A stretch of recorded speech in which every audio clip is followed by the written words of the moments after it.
अस्सलाम वालेकुम dear students, उम्मीद है आप सब खैरियत से होंगे। तो जैसा कि आप जानते हैं हमने 9th क्लास का मैथमेटिक्स स्टार्ट कर रखा है और इसके लिए हम नई बुक को फॉलो कर रहे हैं जो 2025 से ऑनवर्ड के लिए है। 1.1 एक्सरसाइज लास्ट टाइम हम कंप्लीट सोल्व कर चुके हैं। आज से हम 1.2 का आगाज़ करेंगे। एक्सरसाइज तो अलबत्ता नेक्स्ट लेक्चर में सोल्व करेंगे। आज हम कुछ इंपॉर्टेंट कॉन्सेप्ट्स जो हैं एक्सरसाइज से पहले प्लस एग्जाम्पल्स उनको देखेंगे। तो हमारा जो टॉपिक रहने वाला है आज का that is radical expressions. Mainly हम रेडिकल एक्सप्रेशन की डेफिनेशन, इसकी प्रॉपर्टीज और इससे रिलेटेड जो कुछ एग्जांपल्स हैं उनको हम सोल्व करेंगे। ओके, तो सबसे पहले डेफिनेशन को देख लेते हैं। रेडिकल एक्सप्रेशन एक्चुअली होता क्या है। तो पहली जो 1.5 लाइन है इसमें ये डेफिनेशन लिखी हुई है। अच्छा, इसमें भी जो काम की चीज़ है वो ये मैथमेटिकल एक्सप्रेशन आपको जो नज़र आ रहा है, मेनली हमने इसको समझना है इसका मतलब क्या है और इसको पढ़ना कैसे है। अच्छा, इस पर मैं थोड़ी देर बाद में आता हूँ, ज़रा पहले आप उससे अगली लाइन देखिए। ये सिंबल जो आपको नज़र आ रहा है, खैर आपने पहले भी देखा होगा, इसे हम कहते हैं रेडिकल। क्या कहते हैं इसे? रेडिकल कहते हैं। और ये जो छोटा सा आपको एन ऊपर लिखा हुआ नज़र आ रहा है, इस एन को कहते हैं this is index of radical. ये ना कुछ एक टर्मिनोलॉजीज हैं, कुछ नोटेशन हैं जो आपको याद रखनी है। इसी तरीके से ये जो इस रेडिकल साइन के अंदर ए लिखा हुआ नज़र आ रहा है, इसे हम कहते हैं दिस इज रेडिकेंड। अब वापस ऊपर आ जाएं। ये एन पर, ए पर और एक्स पर कुछ एक कंडीशंस हैं। जैसे अगर आप शुरू से रीड करना स्टार्ट करते हैं तो लिखा हुआ है एन एक पॉजिटिव इंटीजर होना चाहिए, ग्रेटर देन 1 भी होना चाहिए। यानी ये 2 हो सकता है सबसे छोटा, 3 हो सकता है, 4 हो सकता है एंड इससे बड़ा कोई भी पॉजिटिव इंटीजर हो सकता है। ठीक है। अलबत्ता ए और एक्स कोई भी रियल नंबर हो सकते हैं, इन पर ऐसा कोई कंडीशन नहीं है। ये आपके कोई भी रियल नंबर हो सकते हैं। इसको पढ़ना कैसे है? बेसिकली ये चीज़ आपकी है nth रूट ऑफ ए। ये जो भी रियल नंबर लिखा हुआ है ये आपके पास nth रूट है। मतलब डिपेंड करता है n क्या होगा। आप बल्कि ना एग्जांपल्स पे आ जाएं। ये देखें ज़रा, ये आपके पास इंडेक्स 3 है, 5 आपके पास रेडिकेंड है। इसको आप कहेंगे ये क्यूब, 3 को क्यूब कहते हैं, थर्ड भी कह सकते हैं by the way. Cube root of 5 है। इसी तरीके से नेक्स्ट जो लिखा हुआ है that is 5th root of 7 है। इसी तरीके से अगर मैं यहाँ पर लिखता हूँ लेट्स से कुछ इस तरह से, तो ये क्यूब रूट ऑफ 8 आ रहा है। इंडेक्स 3 है इसका, रेडिकेंड 8 है। तो ये मेरे ख्याल में बेसिक चीज़ें थी रेडिकल एक्सप्रेशन के बारे में, और इसको ओवरऑल हम रेडिकल एक्सप्रेशन कहते हैं। अच्छा, ये बहुत इंपॉर्टेंट चीज़ है जो आगे लिखी हुई है। बेसिकली ये रेडिकल एक्सप्रेशन की एक्सपोनेंशियल फॉर्म है। एक्सपोनेंशियल फॉर्म का मतलब है कि इसी को एक्सपोनेंट में कैसे लिखेंगे, किसी नंबर की पावर में कैसे लिखेंगे। उसने लिखा हुआ है जी x is equal to nth root of a। इसको आप यूं भी लिख सकते हैं। बेसिकली ये a की पावर 1 ओवर n बन जाता है। यहाँ पर जो भी n लिखा हुआ है ना वो 1 ओवर में पावर में चला जाता है। मिसाल के तौर पर अगर इस नंबर को देखें, इसकी एक्सपोनेंशियल फॉर्म बनेगी 5 raise to the power of 1 over 3। ठीक है। इसी तरीके से नेक्स्ट जो आपने नंबर लिखा हुआ है ये which is basically 5th root of 7, इसको आप लिख सकते हैं 7 की पावर 1 ओवर 5। ये जो नंबर हमने खुद से लिखा था इसे आप कह सकते हैं 8 की पावर 1 ओवर 3। तो इस तरीके से ये है एक्सपोनेंशियल फॉर्म। दोनों ही काम की हैं। जब आपने सोल्व करना होता है तो पहले आप इस रेडिकल से एक्सपोनेंशियल में कन्वर्ट करते हैं और फिर उसको सोल्व करते हैं। मेरे ख्याल में डायरेक्टली अब हम इसकी ना प्रॉपर्टीज़ की तरफ आते हैं। लाज हैं बेसिकली रेडिकल के और इंडिसेस के। इंडिसेस आपके जो पावर में कुछ नंबर लिखा हो, खैर। तो सबसे पहला बेसिक है ये, बल्कि इंतहाई सिंपल है मैं ये कहूँगा। सबसे पहला अगर आप देखें, मेरे ख्याल में तो ये सेल्फ एक्सप्लेनेटरी है, इसमें ज़्यादा कोई एक्सप्लेन करने की भी ज़रूरत नहीं है। ये देखें ए बी का प्रोडक्ट है और उसकी पावर है 1 ओवर n, राइट। इसका आप सेपरेटली लिख सकते हैं, यानी nth root of A multiply nth root of B लिखा जा सकता है। इसी तरीके से अगर दो नंबर डिवाइड हो रहे हैं तो उनको भी आप सेपरेट लिख सकते हैं। दोनों के लिए सेपरेट ये रेडिकल सिंबल लगाएं, इसका जो भी इंडेक्स है वो लिखें और अलग-अलग कर दें। ठीक है। इसी तरीके से आपके पास ये देखिए ए की पावर m और उसकी पावर है 1 ओवर n, या उस nth रूट कह लें। तो ये इंटरचेंजेबल है, मतलब n अंदर लिखा जा सकता है, m बाहर लिखा जा सकता है, तो मैटर नहीं करता। अल्टीमेटली आपका आंसर सेम ही आएगा। ठीक है, इंटरचेंजेबल इसको कहते हैं। इसी तरीके से nth रूट ऑफ a की पावर है n इसको आप सिंप्लीफाई करके अंदर वाले एक्सप्रेशन की एक्सपोनेंशियल फॉर्म में लिखें तो ये a की पावर 1/n बनता है। फिर आप इस n को और इस n को कैंसिल कर सकते हैं, तो ये आपके पास सिर्फ a बचेगा। तो दीज आर सम प्रॉपर्टीज़ हैं, लाज कह लें इनको, रेडिकल के हैं। इसी तरीके से कुछ लाज ऑफ इंडिसेस भी हैं, पहले भी आपने सीखे होंगे, बेसिक हैं बिल्कुल। मतलब अगर आपके पास दो नंबर्स हैं, a की पावर m है और a to the power of n है, अब a को हम बेस बोलते हैं, ऐसे ही है ना, ये जो a नंबर पड़ा हुआ इसे बेस कहते हैं। रूल ये कहता है कि अगर बेस सेम होगी, जैसा कि यहाँ पर भी है, तो पावर्स में जो नंबर पड़े वो ऐड हो जाएंगे, a की पावर m प्लस n बन जाएगा। ठीक है, उसी सूरत में होगा जब बेस आपकी सेम होगी, अदरवाइज नहीं हो सकता। मिसाल के तौर पर a की पावर m है और b की पावर n है, लेट्स से, तो फिर आप ये रूल अप्लाई नहीं कर सकते। ओके, नेक्स्ट देखिए, a की पावर m और उसकी फिर पावर n है, तो ये पावर्स का प्रोडक्ट आ जाएगा, m मल्टीप्लाई n आएगा। ये ऐसा नहीं होगा कि आप m लिखें उसकी पावर में फिर ऊपर n लिखते हैं, नहीं ऐसा नहीं है, ये जस्ट प्रोडक्ट में आ जाएंगी दोनों। इसी तरीके से प्रोडक्ट की पावर में कोई नंबर है तो वो भी आप सेपरेट कर सकते हैं, जैसे यहाँ पर था। एक्चुअली में ये एक ही रूल कह सकते हैं आप इसको। अगर डिवाइड हो रहे हैं दो नंबर्स तो दोनों की सेपरेट पावर आ जाएगी, a की पावर n और नीचे b की पावर n आ गई। ये भी इंपॉर्टेंट है, a की power m divided by a to the power n, again base same है बट इस मरतबा नंबर डिवाइड हो रहे हैं। पहली प्रॉपर्टी में मल्टीप्लाई हो रहे थे, तो डिवाइड हो रहे हों तो आप डिनोमिनेटर वाला जो भी ये नंबर पड़ा हुआ है इसको ऊपर ला सकते हैं, और इसकी जो पावर में नंबर है वो उसका साइन चेंज हो जाएगा। मसलन अभी ये पॉजिटिव n है ना, ऊपर गए नेगेटिव n हो गया, और फिर आप ये प्रॉपर्टी पहली वाली लगा के इनको ऐड करेंगे तो ये m माइनस n बनेगा। ठीक है, मैं ज़्यादा कॉम्प्लेक्स करना नहीं चाह रहा चीज़ों को, बहरहाल आप यूं ही याद रख सकते हैं, अगर नीचे नंबर पड़ा हुआ है डिवाइड हो रहे हैं तो साइन चेंज हो जाएगा, बस m माइनस n आ जाएगा, सिंपल। और लास्ट वाली प्रॉपर्टी, किसी भी नॉन ज़ीरो नंबर की पावर अगर ज़ीरो हो तो वो 1 के बराबर होता है। ए कोई भी नंबर है उसको रिप्रेजेंट कर रहा है ना, 2 की पावर 0 ले लें, 3 की पावर 0 ले लें, किसी नेगेटिव नंबर की पावर 0 ले लें, सब बराबर 1 के होगा। ठीक है, तो ये कुछ एक प्रॉपर्टीज थी। अब हम चलते हैं ज़रा इनको इम्प्लीमेंट करने की कोशिश करते हैं। आप एग्जांपल नंबर 7 अगर देखें तो ये एक रेडिकल एक्सप्रेशन दिया हुआ है, इसको हमने सिंप्लीफाई करना है। अच्छा जी, तो सबसे जो पहला काम आपने सिंप्लीफिकेशन के वक्त करना है वो ये कि आपने इसकी एक्सपोनेंशियल फॉर्म लिखनी है। अभी ये फोर्थ रूट आ रहा है ये सारे एक्सप्रेशन का, इसको आप ये भी लिख सकते हैं ना, 16 की पावर, sorry not 16 only, 16 multiply x to the power of 4 y to the power of 8 whole power, इसकी हम लिख सकते हैं 1/4। ये वही प्रॉपर्टी तो नहीं मैं कहूँगा, इसकी एक्सपोनेंशियल फॉर्म है बेसिकली। ठीक है, अब यहाँ पर आप लाज ऑफ इंडिसेस का इस्तेमाल कर सकते हैं। तो इसमें बेसिकली हम सब के लिए सेपरेट कर सकते हैं ना, 16 की पावर अलहदा आ जाएगी 1/4। ठीक है, इसी तरीके से x to the power of 4, इसकी पावर अलग से 1/4 आ गई, y की पावर 8, उसकी अलग से पावर 1/4 आ गई है। चलिए मैं पहले क्वेश्चन के लिए ना खास तौर पे मेंशन भी कर देता हूँ जो हम प्रॉपर्टी यूज़ कर रहे हैं, हर स्टेप में जो मैंने प्रॉपर्टी यूज़ की है ना मैं वो मेंशन भी कर देता हूँ। तो सबसे पहले nth रूट ऑफ a की एक्सपोनेंशियल फॉर्म बनती है a की पावर 1/n, ये यूज़ की है मैंने। दूसरे के लिए दो नंबर्स या दो से ज़्यादा के प्रोडक्ट की पावर हो तो आप उसको सेपरेट कर सकते हैं, a की पावर m, b की पावर n अलग-अलग लिख सकते हैं। अच्छा जी, नेक्स्ट स्टेप में 16 की पावर 1/4 है, तो क्या मैं 16 को लिख सकता हूँ 2 की पावर 4, ऐसे ही है ना, 16 ही बनता है बेसिकली भी। और इसी तरीके से यहाँ पर डायरेक्टली आप इसको मल्टीप्लाई कर देंगे, वही प्रॉपर्टी, 4 मल्टीप्लाई 1/4।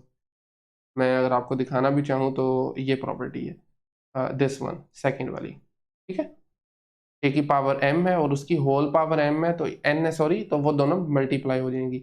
इसी तरीके से y पर भी सेम इसी तरीके से करेंगे, तो ये बनेगा y to the power of 8 multiply 1/4। तो यहाँ से ये सारी जो आपकी पावर्स हैं कैंसिल हो जाएंगी ना, 4 नीचे वाला 4, ये भी 4 और 4 कैंसिल, और ये 4 टाइम्स 2 8 होता है, 2 पर 2 बचेगा। तो खैर सारा कुछ सिंप्लीफाई होकर ये आ जाएगा 2xy²। लें जी, ये आपके पास इस रेडिकल एक्सप्रेशन की सिंप्लीफाइड फॉर्म है। अच्छा, यहाँ पर जो प्रॉपर्टी लगा रहे हैं वो भी मैं लिख देता हूँ। ए की power m whole power n बराबर होता है product of powers m multiply n basically. ठीक हो गया। तो ये थी आपकी एग्जांपल नंबर बेसिकली है 7 और उसका फर्स्ट पार्ट है। सेकंड पार्ट है, इसको भी जल्दी से देख लेते हैं ज़रा। सबसे पहला वही काम जो लास्ट में भी हमने किया था कि आपको इसकी एक्सपोनेंशियल फॉर्म लिखनी है। क्यूब रूट है इस मरतबा ये सारे एक्सप्रेशन का। इसको आप लिख सकते हैं 27 multiply x to the power of 6 y to the power of 9 z cube whole power 1/3। साथ में आपने वैसे ही वो लाज भी लिख देने हैं, अच्छा होता है वैसे। तो इसी तरीके से नेक्स्ट आप सबके लिए सेपरेट लिख सकते हैं इसको 1/3, फिर आप सॉरी x की पावर 6 होल पावर 1/3, फिर y की पावर 9 होल पावर 1/3, इसी तरीके से z क्यूब और उसकी पावर 1/3। अब ये 27 को आप लिख सकते हैं 3 क्यूब, मतलब 3 को 3 दफ़ा मल्टीप्लाई कराएं अपने आप से ना, 3 ज़रब 3 9, फिर ज़रब करेंगे तो 27 बनेगा और होल पावर है 1/3। यहाँ पर इनको आप ओपन कर दें, चाहें तो यहीं पे कैंसिल कर दें, ठीक है। तो बल्कि हम यहीं से कैंसिल कर देते हैं या चलें लिख लें, कोई इशू नहीं है, क्योंकि इसको भी तो अगला एक स्टेप लेना ही है ना, इसने भी तो लिख लें इसको एक बार ऐसे। तो 9 multiply 1/3 z to the power 3 multiply 1/3। अब ये 3 और 3 आपस में यहाँ से कैंसिल हो जाएंगे, 3 बचेगा, इनको भी कैंसिल कीजिए, ऊपर 2 आ जाएगा। नेक्स्ट 3 ज़रब 3 9 होता है, तो ये y क्यूब आ गया और फाइनली 3 और 3 कैंसिल हो गए, सिर्फ z बच गया। तो 3x square y cube z, this is the answer. And finally इस एग्जांपल का लास्ट पार्ट है 64 की पावर है -4/3। तो सबसे पहला जो हम इसमें काम करेंगे, इसको डिनोमिनेटर में शिफ्ट करेंगे, पावर हमारी फिर साइन चेंज हो जाएगा, पॉजिटिव बन जाएगी। तो सबसे पहले ओके सोल्यूशन ये भी साथ में लिख दिया करें। अच्छा जी, तो ये बनेगा 1/64 raise to the power of 4/3। अब 64 को हमने कुछ इस तरह से लिखना है कि इसकी पावर में 3 आ जाए, क्योंकि हम फिर ये नीचे वाला 3 उस 3 से कैंसिल कर देंगे। यहाँ पर थोड़ा सा आपने खुद का माइंड यूज़ करना है बेसिकली। तो क्या इसको मैं लिख सकता हूँ 4 क्यूब 64 होता है 4 क्यूब बेसिकली, और साथ में 4/3। अब आप इस 3 और 3 को करेंगे कैंसिल आउट यहाँ से, बाकी बचेगा 1/4 टू द पावर ऑफ 4। ठीक है, पावर का मतलब होता है इसको 4 दफ़ा आपने मल्टीप्लाई करवाना है। मैं लिख भी देता हूँ यहाँ पे, इसका मतलब है 4 ज़रब 4 ज़रब 4 ज़रब 4। जब आप इसको सॉल्व करेंगे तो ये बनेगा 256। तो यही इसका आंसर है 1/256 है जी। ये है आपके पास उसकी सिंप्लीफाइड फॉर्म। ओके, नेक्स्ट हमारे पास जो एक और टॉपिक तो वही है, उसी से रिलेटेड है, बट एक नई डेफिनेशन है जिसे हम बोलते हैं सर्ट्स एंड देयर एप्लीकेशंस। पहली लाइन में इसकी डेफिनेशन है, अगर आप इसको रीड करें तो लिखा हुआ है जी an irrational radical with rational radicand is called a surd. यानी अगर आपको एक नंबर देते हैं, लेट्स से ए की पावर में 1/n है, basically nth root of a number A है, तो ए का रैशनल होना लाजमी है। ठीक है, ए का क्या होना चाहिए, रैशनल होना चाहिए। मिसाल के तौर पर उसने 5 लिया हुआ है। और अच्छा, एक और चीज़ शायद मैंने आपको पहले नहीं बताई, अगर यहाँ पर कुछ ना लिखा हुआ हो तो ये बाय डिफ़ॉल्ट 2 होता है, इसे हम कहते हैं स्क्वायर रूट। अगर कुछ नहीं लिखा तो इसका मतलब 1 नहीं है, इसका मतलब है वो 2 है बेसिकली। ठीक है, तो स्क्वायर रूट 5 को हम सर्ट कह सकते हैं, क्योंकि स्क्वायर रूट 5 का आंसर हमारा रैशनल नहीं होता, ये इटसेल्फ इरैशनल होता है। ऑल्दो जो रेडिकेंड है 5 जो अंदर पड़ा हुआ है वो रैशनल है। डेफिनेशन को दोबारा से रीड करें तो रेडिकेंड का रैशनल होना लाजमी है। इसी तरीके से अगर मैं स्क्वायर रूट 9 जैसे उसने बुक में भी ली हुई है, ये सर्ट नहीं है। क्यों? क्योंकि ये सिंप्लीफाई होके आपके पास 3 आ जाता है, राइट, जो कि रैशनल है, इरैशनल नहीं है, तो ये सर्ट नहीं है। अच्छा जी, इसी तरीके से आपके पास हाँ, ये कुछ अगर मज़ीद एग्जांपल्स दी हुई हैं, के रूट 7, के रूट 2, क्यूब रूट ऑफ 11, ये सारी एग्जांपल है सर्ट की। अलबत्ता अगर आप स्क्वायर रूट के अंदर पाई लिखते हैं या ई लिख देते हैं या इस जैसा कोई और इरैशनल लिखते हैं तो वो सर्ट नहीं कहलाएगा। वजह क्योंकि रेडिकेंड पाई एक इरेशनल है। पाई जो है ये इरेशनल नंबर होता है। लास्ट लेक्चर में या उससे पहले हम इसको देख चुके हैं। इसी तरीके से ई जिसे हम आइलर्स नंबर बोलते हैं, ये भी एक इरेशनल होता है। ठीक है, तो ये सर्ड नहीं होंगे। अच्छा जी, इसके साथ कुछ एक टाइप्स आ जाती हैं सर्ड की। 3 टाइप्स हैं बेसिकली। जैसा कि पहले उसने कहा हुआ है कि अगर सर्ड जिसके अंदर सिर्फ एक टर्म आ रही है तो उसे हम कहते हैं दिस इज मोनोमियल। अच्छा, मोनो लफ्ज जो है ये सिंगल के लिए, यूनिटी के लिए, कई के लिए इस्तेमाल होता है। ठीक है, तो इसे हम मोनोमियल कहेंगे। जैसा कि स्क्वायर रूट 5 ले लिया हुआ उसने, स्क्वायर रूट 7 है, स्क्वायर रूट लेट्स से 11 आप ले लें, अलहदा एक पड़ा हुआ है ना, एक टर्म है, तो इसे हम मोनोमियल कहते हैं। अगर इसमें 2 टर्म्स आ जाएं, मतलब सब ऐड हो रही हैं या सब्ट्रैक्ट वगैरह भी हो सकती हैं, तो उसे हम बाइनोमियल कहते हैं। ठीक है, डेफिनेशन अगर रीड करें तो assert that contains the sum of two monomial surds is called a binomial। ठीक हो गया। बाई लफ्ज जो है वो 2 के लिए इस्तेमाल होता है। मिसाल के तौर पर उसने लिया हुआ square root 3 plus square root 5 है, square root 2 plus square root 7 है, तो ये बाइनोमियल्स हैं, ऐड हो रही हैं। ठीक है, पर्टिकुलरली एडिशन के लिए लफ्ज इस्तेमाल होता है। अच्छा जी, तो इसी तरीके से next that's another very important definition, क्या लें आप इसको, जब आप इनके ऐड करते हैं ना, मतलब बाइनोमियल्स ले रहे हैं बट एक का साइन आपने दरम्यान में नेगेटिव लिया हुआ है, तो ये आपस में एक दूसरे के कॉन्जुगेट सर्ड्स कहलाते हैं। स्क्वायर रूट ए प्लस स्क्वायर रूट बी और स्क्वायर रूट ए माइनस स्क्वायर रूट बी, ये एक दूसरे के कॉन्जुगेट सर्ड्स कहलाते हैं। अब आते हैं नेक्स्ट बहुत इंपॉर्टेंट टॉपिक है, किसी भी एक्सप्रेशन को रैशनलाइज, बल्कि एक्सप्रेशन को नहीं मैं कहूँगा, उसके डिनोमिनेटर को रैशनलाइज कैसे करना है। पहले तरह क्वेश्चन को समझे हमने करना क्या है। अगर आप इसका डिनोमिनेटर देखें ना, तो इर्रेशनल नंबर्स पड़े हुए हैं। स्क्वायर रूट 5 आप जानते हैं एक इर्रेशनल नंबर है, स्क्वायर रूट 2 भी इर्रेशनल है, सम भी ऑफ कोर्स इर्रेशनल होगा। तो आमतौर पर ये स्टैंडर्ड तरीका नहीं है इस तरह के एक्सप्रेशंस को लिखने का। आपके पास डिनोमिनेटर में हमेशा रैशनल नंबर होना चाहिए, रैशनल नंबर होना चाहिए। ठीक है, तो हम इसको रैशनलाइज करेंगे। तरीकाकार उसका ये है कि आपने इसको मल्टीप्लाई डिवाइड करना है कॉन्जुगेट सर्ड के साथ। चले, मेरे ख्याल में बातें बहुत हो गई हैं, इसको डायरेक्टली हम करते हैं। स्क्वायर रूट 5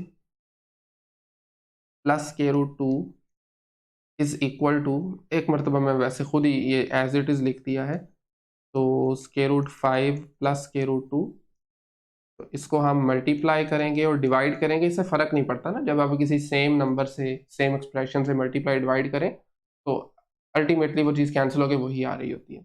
लेकिन हमारा मकसद चूँकि डिनोमिनेटर को रैशनलाइज करना है, तो इसलिए मैं इसके कॉन्जुगेट साइड से मल्टीप्लाई और डिवाइड करूँगा। साइन चेंज करके वो कॉन्जुगेट बन जाता है ना, square root 5 minus square root 2।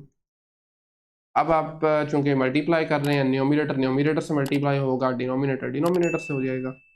ये बनेगा square root 3 multiply square root 5 minus square root 2, और डिनोमिनेटर में भी दोनों वैसे ही आ जाएंगे प्रोडक्ट की फॉर्म में। तो ये बनेगा square root 5 plus square root 2 multiply square root 5 minus square root 2। ठीक है, अच्छा जी, अब डिनोमिनेटर में हमारे पास फॉर्मूला लगेगा, आपने पहले सीखा होगा, जिसे हम कहते हैं डिफरेंस ऑफ पावर्स फॉर्मूला। तो इसमें यह होता है कि आपके पास ए स्केयर माइनस बी स्केयर बराबर होता है ए प्लस बी मल्टीप्लाई ए माइनस बी। यानी अगर आपके पास कुछ इस तरह का एक्सप्रेशन है ना, ये दो नंबर्स मल्टीप्लाई सॉरी ऐड हो रहे हैं, सब्ट्रैक्ट हो रहे हैं, उनका प्रोडक्ट है, तो फर्स्ट टर्म का स्केयर माइनस सेकंड टर्म का स्केयर लिख सकते हैं। यही काम हमारा डिनोमिनेटर में भी हो रहा है। न्यूमिनेटर एज इट इज आ जाएगा माइनस स्केयर रूट 2, और डिनोमिनेटर में पहली टर्म का स्केयर स्केयर रूट 5 का स्केयर माइनस स्केयर रूट 2 का स्केयर आ जाएगा। और अब ये वही प्रॉपर्टी लगेगी, क्योंकि स्केयर रूट का मतलब है पावर 1/2, एक स्टेप लिखने की ज़्यादा ज़रूरत नहीं है बेसिकली। तो यहीं से आप इनको कैंसिल कर सकते हैं, स्केयर और स्केयर रूट ये हमेशा आपस में कैंसिल हो जाया करेंगे। ठीक है, बाकी बचा 5 माइनस 2। तो चलें एक मरतबा लिख लेते हैं, 3 times square root 5 minus square root 2 divided by 5 minus 2, और 5 माइनस 2 सिंपल 3 आ जाएगा। 3 times square root 5 minus square root 2 divided by 3, और ये 3 3 आपस में हो जाएंगे कैंसिल, अल्टीमेटली आपका जो डिनोमिनेटर है वो रैशनल बन गया। ऑल्दो आपको डिनोमिनेटर में कुछ नज़र तो नहीं आ रहा, और जब कुछ नज़र ना आ रहा हो तो इसका मतलब है बाय डिफ़ॉल्ट ये 1 होता है। मैं यहाँ पर इसका जो एक्चुअल एक्सप्रेशन था जो गिवन था वो भी लिखना चाहूँगा, 3 divided by k√5 plus k√2।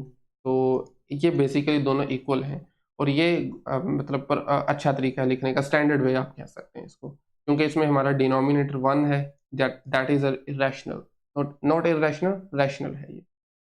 Okay जी, तो नेक्स्ट हमारे पास इसी एग्जांपल का पार्ट 2 है, और इस लेक्चर का भी लास्ट क्वेश्चन है। तो सिमिलरली लास्ट क्वेश्चन की तरह सेम लाइंस पे इसको भी सॉल्व कर लेते हैं।